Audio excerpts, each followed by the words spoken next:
সামাজিক কাজের মধ্য দিয়ে দুর্গাপুজো শুরু করলেন লক্ষণ স্মৃতি সংঘ। জ্যাংরা হাতিয়ারা ২ নম্বর গ্রাম পঞ্চায়েতের রামকৃষ্ণ পল্লীর এই ক্লাব সারা বছর বিভিন্ন সামাজিক কাজ করে।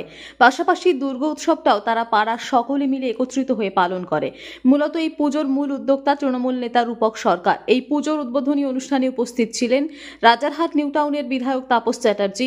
রক্তদান শিবিরের মাধ্যমে দুর্গাপুজোর উদ্বোধন করায় খুশি বিধায়ক। তিনি রূপক সহ কর্মকর্তাদের প্রশংসা করেন।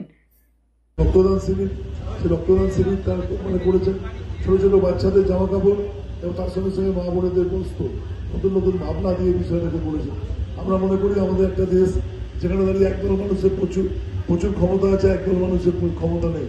এই জন্য আমরা তাদেরকে আমরা বিষয়টাকে করতে যাই এবং সমস্ত কিছু বিষয়কে রেখেই এগোতে চাই। এবং যারা নতুন বস্ত্রের গন্ধ, নতুন ড্রেসের গন্ধ, এটা নতুন নতুন যখন লোকের বইয়ের গন্ধ থাকে তার ভালো লাগে, নতুন ড্রেস তার একটা আলাদা মাধুর্য গন্ধ আছে। মা সকলের মঙ্গল করুক, রূপক সবাইকার। আমি চাই যা দেবী সর্বভূতেষু শক্তি রূপেণ সংস্থিতা, যা দেবী সর্বভূতেষু ভক্তি রূপেণ সংস্থিতা। মানে শক্তি এবং ভক্তি, শক্তি মানে শুভ শক্তি, ভক্তি মানে হৃদয় দিয়ে ভালোবাসা। এই দিয়েই আমরা আপনাদেরকে বিষয়টা করতে চাই।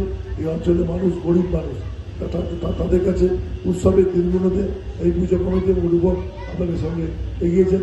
সকলকে আমাদের পক্ষ থেকে ধন্যবাদ, নমস্কার, শুভ সবাইকার পুজো খুব ভালো কাটুক। আমরা যারা ক্লাব সংগঠন করি আমরা সারা বছরই সামাজিক কাজ করি। থ্যালাসেমিয়া রোগীরা রক্তের অভাবে এই সময় পুজোয় যখন সবাই পুজো কাটাতে ব্যস্ত, আমাদের লক্ষণ স্মৃতি সংঘ থ্যালাসেমিয়া রোগীদের কথা মাথায় রেখে আমরা কিন্তু রক্তদান শিবিরের আয়োজন করি।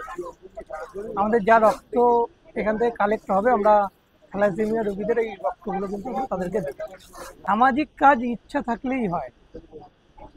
মানুষের মন যদি কাজ করার মন থাকে তাহলেই কাজ করা যায়।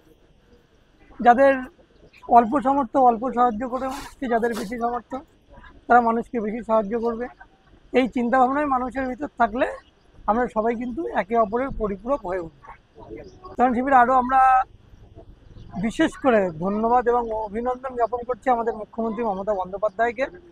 প্রতি বছর আমাদের আর্থিক সাহায্য করে, এবছর 1,10,000 টাকা আমাদেরকে সাহায্য করেছে। আমরা মণ্ডপটা আরও বড় করেছি। আমাদের পাড়ায় যারা বাচ্চারা ছিল, শিশুরা, আমরা সবাইকে নতুন বস্ত্র দিচ্ছি, শাড়ি উপহার তুলে দিচ্ছি। তারপরে থ্যালাসেমিয়া রোগীদের জন্য রক্তদান শিবির।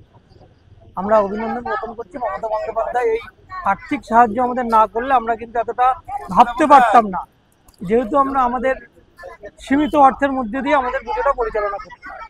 পুজোর এই কটা দিন বিগত দিনেও যেরকম আমরা একসাথে কাটাতাম সন্ধ্যার সময়, এই কটা দিন সবার ছুটি থাকে, পাড়ার সবাই আত্মীয় স্বজন বন্ধু বান্ধব একসঙ্গে এই কটা দিন আমাদের হই হুল্লোড় করতে করতে কেটে যাবে।